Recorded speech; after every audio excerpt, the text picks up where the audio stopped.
clear content in everything you write so that there's never any misunderstanding about what you do. And you also need testimonials, and you need them to be from specific people about specific things. So, get to my notes. So they need to be genuine and specific, and you need a lot of them, and more these days you need them because of Google Places and Yelp, and even on your website, on the recommendations that are on Facebook, they're everywhere. You have to be an expert in your field. And if you're not an expert in your field, you have to become an expert. So how do you become an expert? Any ideas? Yes? Go to the library, research others that have been there before you. It's all there, you know. Spend 10,000 hours doing something. Okay. That's from, well, it's That's the from, principle, the 10,000 hour principle. Malcolm Gladwell? Yeah. And surround yourself with other experts. That's right. Those are some of the things I I, don't think you need to spend 10,000 hours. I don't know. no. You know, I used to, Become the- in my former life, I was an attorney, and, you know, you can become a specialist after 5 years. So in some professions, you know, and honestly, having done it for 17, for 5, I didn't know what I was doing. But between 5 and 10, I really did, and I don't think that was 10,000 hours, because it's typically about 10 years. But So- to be the expert of all experts, it probably is 10,000. Like the best violinist in the world. Some of the examples in this To be book. the best is something. Yeah. To be the best expert. But I'm just saying, I think you could potentially hold yourself out as an expert Well, in your field. Yes. And start blogging as an expert, and start assuming that you're an expert. You know what I'm saying? And maybe that's the key. You are an expert. On something. Yeah. On something, what you're working on. And you need to show that in your blogging. But the first thing you need to do too is, I think, is to take an inventory of your skills, because a lot of people are calling themselves experts out there and they're not. And you also have, so you have to know where you're lacking, you have to be constantly reading books, blogging, you need to know who all the other experts are in your field, follow them. You can set up Google Alerts. Chris had given a talk last summer about how to do a Google Alert. If anybody needs more information on that, let me know. But for whatever your field is, you can put in Google Alerts. If anything's written about that subject, you're going to get notified.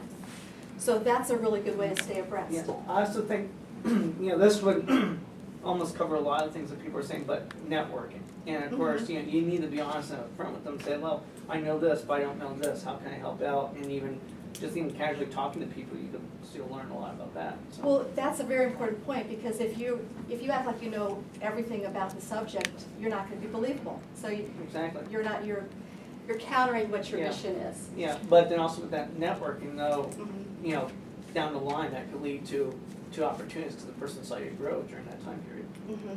Yeah, it's good. Let's see. Another thing would be, if you're likable, and this is a hard thing to quantify, but. What if you're not? Well, you gotta become likable. People will do business with you and believe you and find you credible if you're likable, if they like you. So what do you think makes you likable? Taking an interest in other people. Exactly, yeah. Listening, showing an interest. What I've noticed is in S.M.A.R.T, and social media, at least that I know, is people don't like me.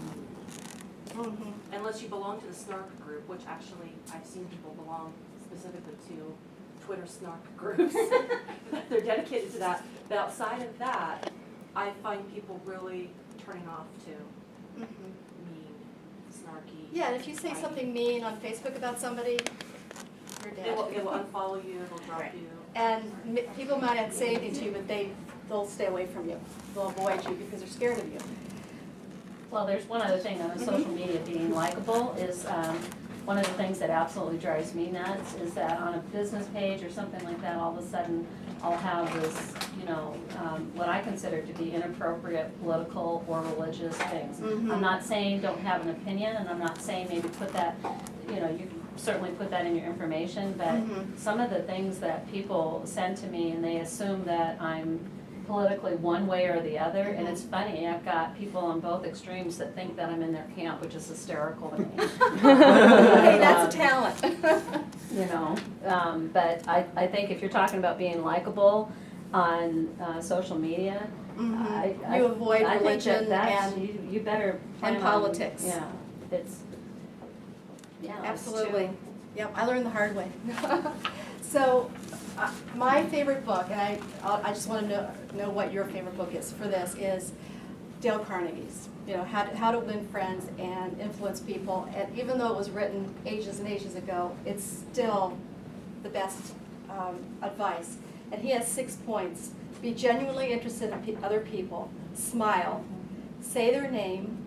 Listen. Understand what interests them.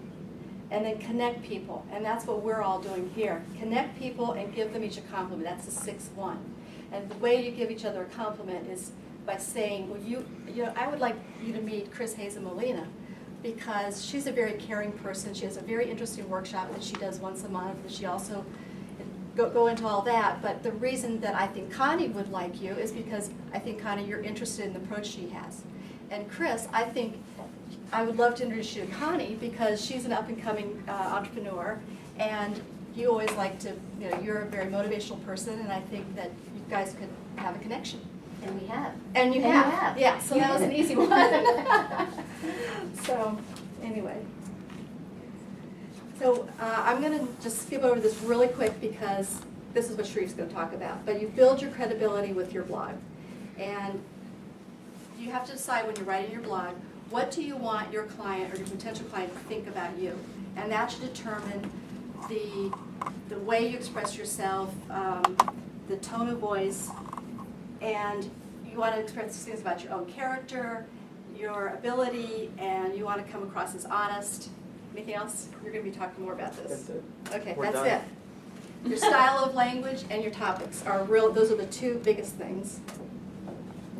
And so now, we have Sherif Morgan, and With this the is easy platinum because tooth in the So well, that's mean, just the Mom. shine. I know, but it looks good. This is from Tuesday night. I cropped it, so there's. I know there's. That's a good picture of you, right? Yeah, I think it Is is. that what I did? Yeah. But Sherif, really, you personify credibility and likability. So I think this is a great lead up to introducing you. And those of you that don't know Sherif Morgan, he's the owner of Connexion's Web Development, and he's also got a PhD in cancer biology, does a lot of research at the U of A. He's a great person to work with on websites. He built my website, and now he's building the second one. And he does listen. What was the word you used? Yeah. So he's a great person to work with, and he's got pharaoh blood. And it was just his birthday. And it was just his birthday. He's pretty young. So, there you go. Well, thank you, Dale, for the introduction, and welcome everybody. Where's your show? Please use it. That's right here. I'll find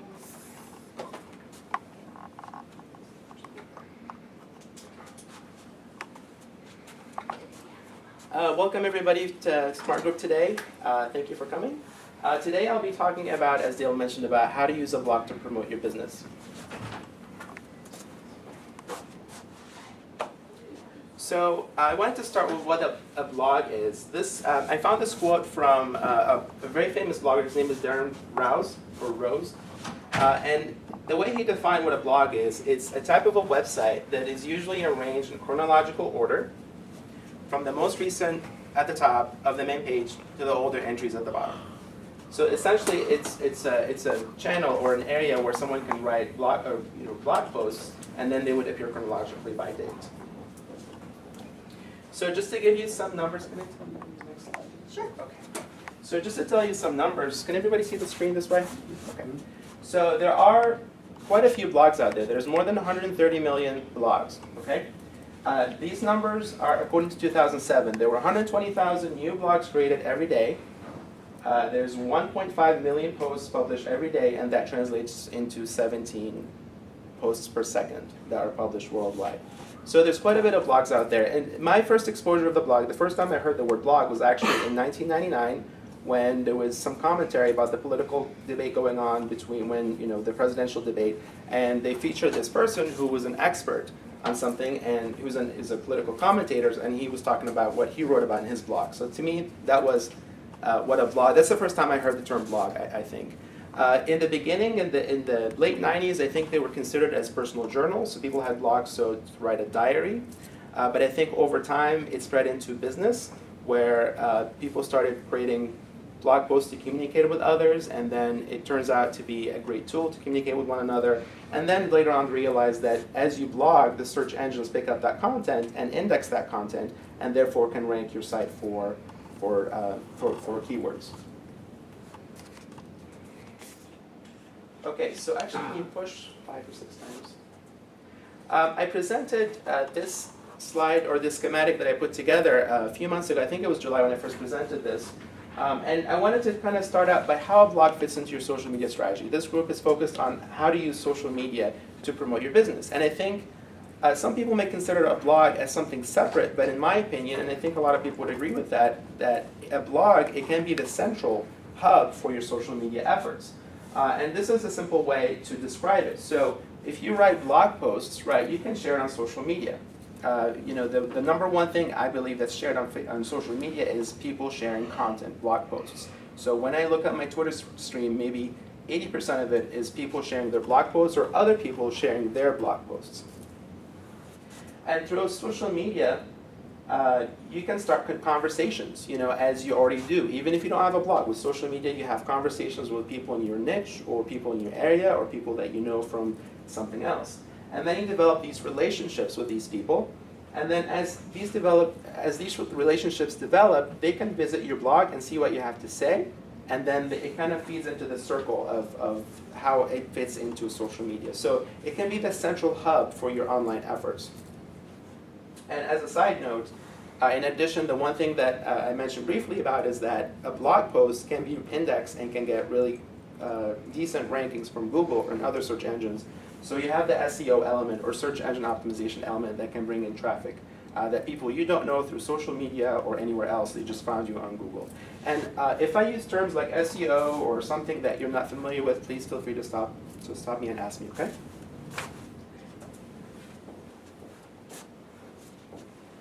I think the two most crucial questions that you have to ask before you start a blog, and if you have a blog, I think these are things you have to consider and evaluate on a regular basis. The first thing is, what are your goals? What are you trying to do? Okay? The second thing is, who's your audience? Who's going to actually read that? So I'm going to cover a little bit each in a little bit more details. So I try to list 4 or 5 of the most common reasons why people have blogs. And I can read them out loud, but you can read them for yourself. But essentially, it's either you establish credibility or thought leadership. So you try to demonstrate that you are the best at what you do, okay? Like Dale was mentioning. You can use it as a marketing strategy. So if you're trying to bring traffic to your website, then you can use it to create content that's relevant to people, and therefore when they find you on Google, they land on your blog, and then they find your website. If you're a large corporation, it's a great way to humanize your company, to make that personal voice, because I think people expect that a blog is written by people, not companies. So it can provide a human face to your company. It can also generate leads. So some people use it to bring in new customers. Or if you have a customer, you can actually pre-sell them on your company or your product. And by pre-selling them is anyone familiar with that term, pre-sell? So essentially it's a way to provide information to demonstrate that you're the best product, that you offer the best products for their needs. Or it can be simply for brand building or brand awareness. You would like to be present in social media, so you'd like to write blog posts and therefore share it, and therefore you're kind of building your brand. Now, why is defining your goals critical? And I mentioned this is one of the 2 most crucial questions that you have to address, or you have to ask before you start a blog. And in my opinion, I think that defining your goals, the flip point of that is you're defining what success is, right? Success, if you define measurable steps or measurable things you'd like to see happening from your blog, but if you don't have specific goals, you can't measure that, right? So if you're looking at a blog as a way to invest in marketing, right, then you need to find out what your goals are and to be able to measure those goals to see how well you're doing. Otherwise, you may be not doing it correctly, or maybe there's different approaches you need to take different approach you need to take your blog. Does that make sense? Okay. Was that everything on there? Okay. What's that? Okay. I went back. Yes. Okay. Okay. Please. Okay. So the second thing that I think is absolutely crucial is to find who your audience is. And you have to be very specific. You can't say it's everybody who's interested in my product. That's not specific. You have to figure out, and I'll talk a little bit more about this, you have to figure out exactly a persona. I'm looking for somebody who is in their 40s, for example, or just random example, who is a male, who has this specific job, who likes these things. So you have to figure out a persona who you're targeting. And you can have more than one person or more than one individual that you're targeting. But the key for that, I'll talk a little bit more about that in details in a few slides, but I think it's going to be critical as you're addressing that blog post or as you're writing the content for the blog post, that persona that you're targeting can become very critical in how you write a blog post. And as I mentioned, you can identify different niches, or some people say niches, but I like the word niches.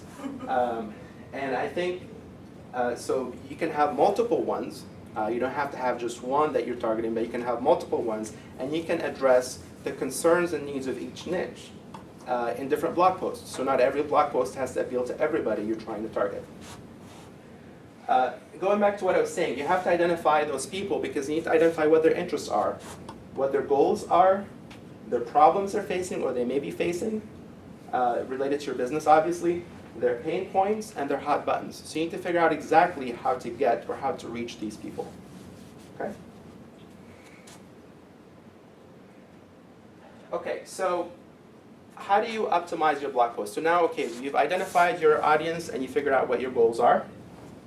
Now you'd like to write some blog posts. So how do you pick topics, right, to write on there? So the first thing it relates to your goals is what are you trying to accomplish? If you are a business owner who wants to bring in more customers to your website, then that's your goal. So how do you do that? And the second part that I mentioned was you need to cater to your audience. So you have a goal, but then you also have an audience, and you need to cater to their interests and address their questions, problems, and pain points. Okay? Because otherwise, if they land on your blog and then they just see that you're talking about yourself, for example, they're not going to be interested in reading about you. They have a specific agenda, basically, from visiting your blog.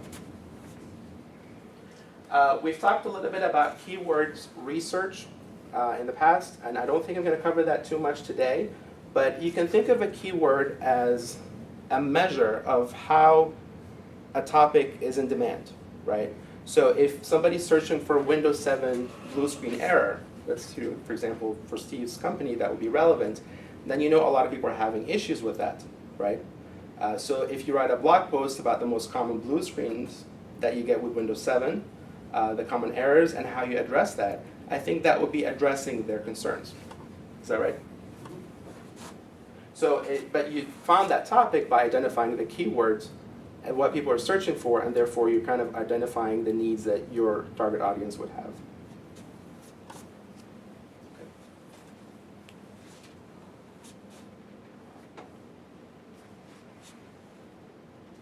So if you've identified some topics that would be relevant to your audience, the first thing you need to think about is a headline, right? So every blog post will have a title or a headline, and think about this in terms of, this is the first thing that someone sees when they land on your blog post, the headline or the title of your blog post. So try to make it catchy, and that that's not a measurable. That's you can't quantify catchy, but you have to be clever, or you have to think about how to make it appealing to somebody. And there are certain things that I'm going to talk about a little bit later that to make your title catchy. The most common one is to use numbers. Say 9 ways, or the 10 best things you can do, or 4 ways or 4 steps. Things that would make somebody interested in reading. Okay, I'd like to know what the 9 best ways are, or I'd like to know 3 methods to do X. Does that make sense? There are several methods that I think I'll share with you later on how to make that a post an appealing post for somebody to share. Using photos. So Oftentimes, I land on blogs and it's great content, but I'm not interested. I have too much going on, and so I just lose. But I think a photo can really bring in or demonstrate someone's point, right? So if you write a relevant image or you add it in your blog post, it can really add a nice touch to your blog post. And I'll cover the next point, but then I'll give you a couple of resources where you can find photos online to use in your blog. Obviously, your blog post will be made out of paragraphs or sentences, and sure you've heard me say this before, but you have to be short and concise. People read differently on the web than they do a novel. Okay, novel, they're expected to have long paragraphs. Online, they want to see 2-3 sentences. Otherwise, they just lose track. They lose interest. They kind of try to skim, and then at some point they lose interest and they move on. So I think having 2-3 lines or 2-3 sentences, short paragraph, 3-4 lines, I think that's the best way to structure your paragraphs. Yes? Would you probably advise, for people who have journalism background, probably use AP style? Do you think that might be the best method? I just finished writing. When you say AP, do you mean like referencing style or? No, well, AP style is a style of writing. That's what you see like in every newspaper and magazine in the country now. That depends on your audience, I would say. If you're writing, for example, if you're a psychologist and writing a blog for psychologists, they may be expecting AP style, right? For the most part, it really depends on your audience and your experience. I mean, I wouldn't recommend learning that style if you're not familiar with it. Learning that style to write your blog post in that format. I think that's a good question, but it could be very important. If your audience is looking for that style or that lends credibility to your blog post, then yes, absolutely, you have to do that. But otherwise, I wouldn't necessarily recommend if you're not familiar with that. That's how you write. I think it's a great way to write. Sure. Okay. Does that answer your question? Yep. I would think that writing, have the page divided into columns also is preferable, because I find if you're reading on screen, if you're reading something that goes across the whole screen, it's really hard to stay tracking with the content because it's just awkward. Right. Right. Yeah, there's most of the websites that I've developed are usually 960 pixels wide, and the content area is about 700 for that reason. It's hard to read as you go along. It can be 2-3 lines, but if they're very long, Right. it's the same effect where you feel like you're just, and especially with netbooks and iPads and all these things, people may be going back and forth and may make it more difficult to read. Yeah, So absolutely. And by the way, I noticed if I get in front of you and you can't see the screen, please let me know to move out of the way. Yes. I noticed something recently, like you can iPhone or phone enable, like mobile enable your blog. Right. And I most people do that because I've noticed I've started reading my blogs on my phone a lot, and if they're not phone enabled, I won't read them Right. because I have to keep going like Going this. back and forth. And you just have to click a button. I think WordPress does that automatically. I could be wrong about that, but I think know WordPress- Blogspot doesn't. You have to check a box on Blogspot. You too. Yeah. I know WordPress.com does it. But the that's self-post. .com, Yeah. Yeah. Oh well, I think the .org as well. There's ways to do that. Yeah. But right. There's an app for that. Okay. And then the other thing is, and it goes to what you guys were describing, is to break the content in headlines and subheadlines. So if again it's 3-4 lines, 7 paragraphs, that could be long. So kind of structuring your blog in subheadlines. So you have the main headline, and then you have a paragraph, and then you have another topic. And I'll show an example of something that I think is laid out well. Okay, next, please. So there are many places you can get photos online. So going back to the photo point, the bigstockphoto.com, actually, this is the one I prefer.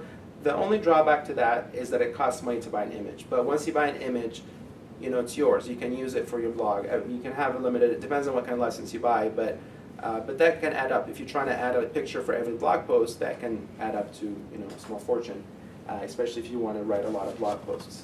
The second place I think where you can get images, which I think is great, and it's free, is called Flickr. And many of you are familiar with Flickr as a social media channel or site where people can share their photos. The one caveat to that, can you please?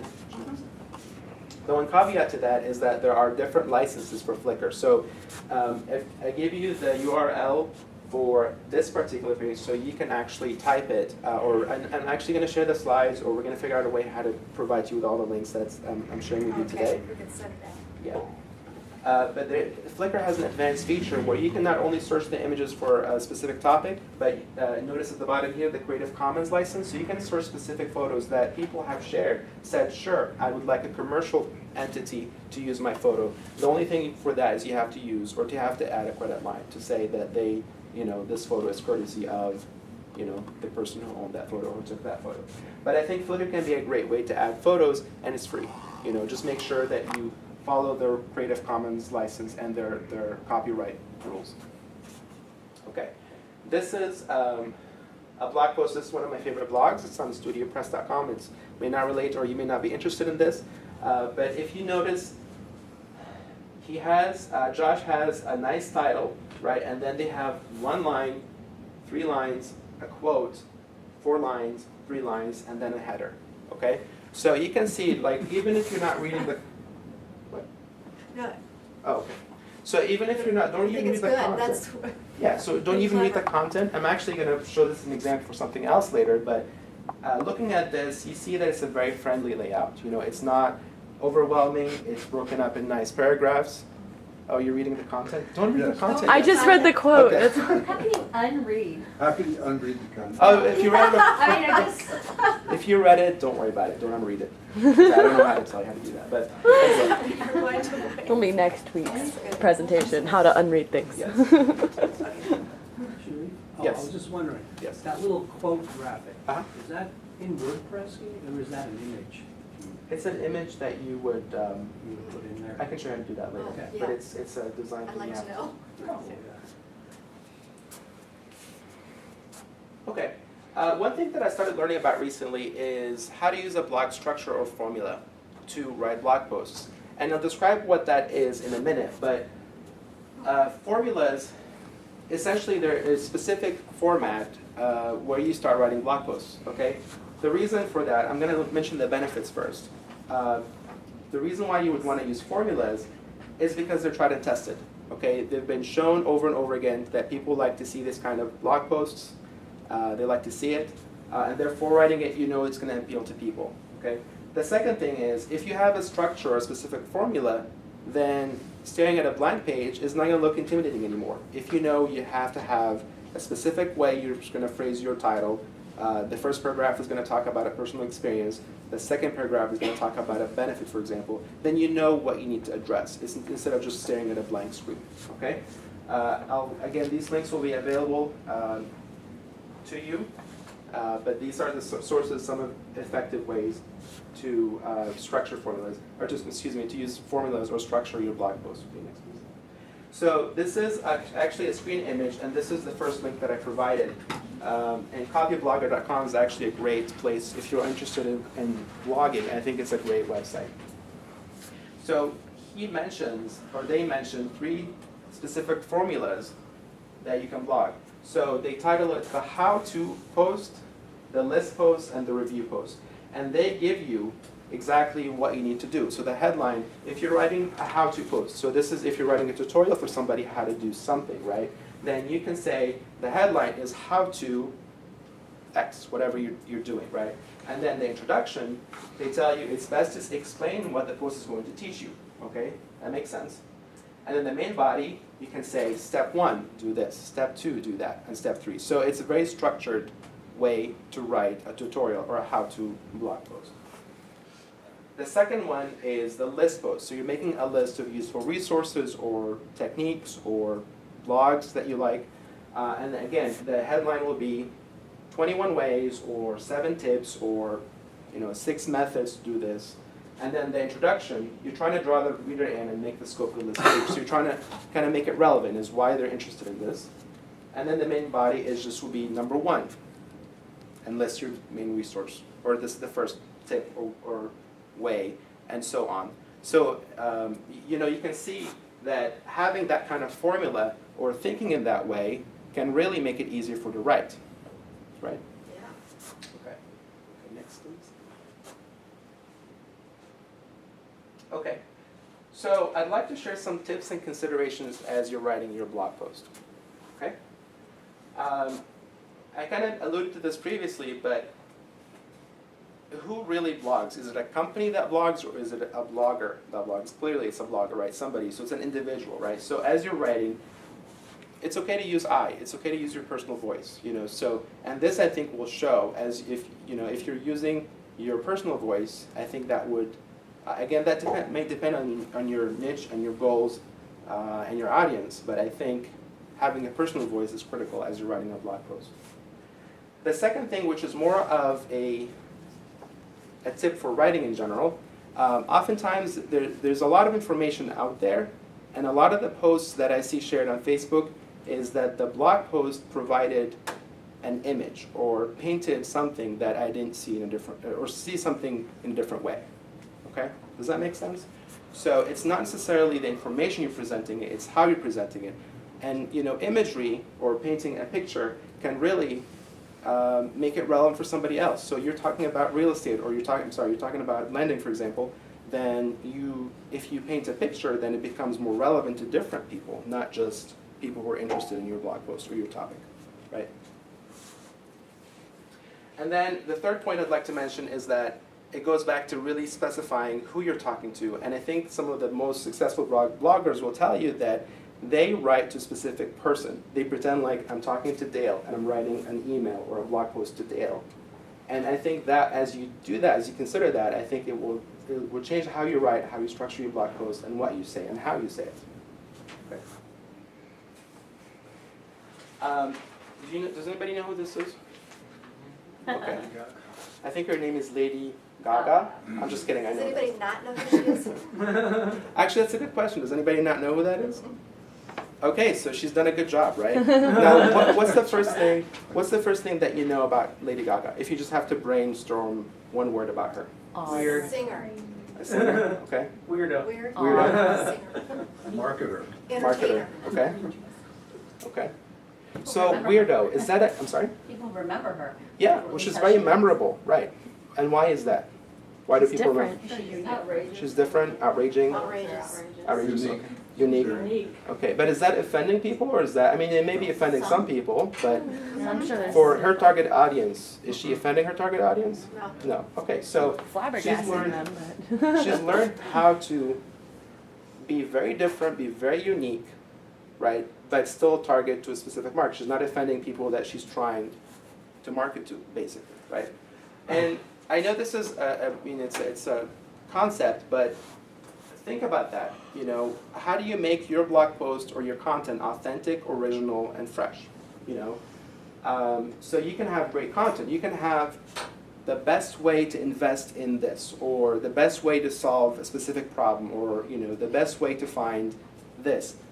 But do people remember that? I mean, they may find great content, you know, but the reason why people are interested in the content is not necessarily in the content itself. I mean, obviously it has to provide valuable content, but the reason why people remember it is the personal touch that you add to it. So how authentic you are and how different you are, that may help people remember your blog post or your content, you know, and it can help them actually remember you as a blogger and therefore come visit you often, come visit your blog often.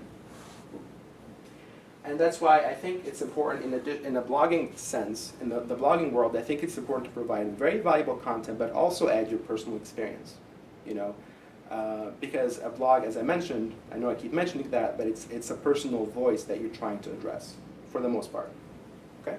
So adding that, I think, becomes critical in how people see your blog. Yes? I was going to say, I think another good example is Seth Godin. Uh-huh. He always says something just a little bit differently, and you go, oh. So you always remember it. Yes, and I'm going to use Seth Godin as an example for, I bet that's a great point, but I'm going to use him for a different example. Oh, actually, you are, also, okay. yeah. And one thing, you know, we can learn something from Lady Gaga, is don't worry about being different. You know, if you don't see it done out there, just trust your gut and go for it and try it. If it doesn't, you know, if you fail, what's the worst that can happen, right? No one read that blog post, so you can move on. And don't worry about stirring the pot. If you have something controversial to say it. You know, if you know, obviously you don't have to offend anybody. You don't have to be disrespectful to anybody. But if you have a different point of view, don't worry about not saying it. I think you should say it. I think as I'm doing research for this presentation, I remember reading something about a great blog post that talks about how to use I forget what the example was, but something that everybody would agree on, right? So, you know, why pets are wonderful. Well, I think that's a great topic and people love their pets, but is that really going to attract a lot of attention? Well, maybe if you did a lot of, you know, cool images of pets or something that people are interested in, but if everybody agrees with you, then no one's going to be interested in reading it, right? If you say something different, you're going to, you know, upset somebody and they're going to be incentivized. And again, you know, you can upset people in different ways, or stir their pot, I should say, instead of the word upset, but in different ways. But I think there are certain ways that can actually become promotional, is that they're sharing it with people and say, look at what this person is saying. And then you've got all these people commenting, and you've got people sharing their post, and you know, you'll find people who agree with you. But if you have good evidence, or you know, if you trust in your gut and you're writing something, even if it's controversial, I think there's nothing wrong with that. And don't be afraid of that. Okay. Okay. I think it's important, and that, again, it depends on your goal, is to sound authoritative when you're writing a blog post. And I'll mention several ways you can do that. But again, so you can be an expert at something, but the way you write it can sound like someone else is writing it, right? So adding your own personal experience can really make an impact on how someone reads your post or why someone shares your post, okay? So I think the knowledge, being an expert in something is fantastic, but you have to add a personal touch to it. And that makes a better blog post than if you had just provided, you know, great content. And you know, adding the personal experience, you're telling a story, right? So you don't have to start with the 21 ways to do something, or this is my best strategy for doing X. I think telling a story, you're starting it with something that grabs someone's attention, that you're reflecting from your own experience. Those who read the blog post that I showed earlier, you'll notice that he did that in a very effective way, but I'll show it again for you. Let me cover the next few points though. So Seth Godin, as Dale mentioned, he writes very differently than most people. And if you notice his blog posts, they're mostly, I don't know, most of them maybe 5 or 6 lines. Some are 2 paragraphs. But he makes very profound points in a very concise and in a simple way, you know. So being concise, and I think that lends credibility to him. Obviously, he's a very well-known author, so people visit his blog anyway. But I think that's why people share his posts. And I don't think I've shown a screenshot, but in every blog post that he's written, he must have gotten at least several hundred shares.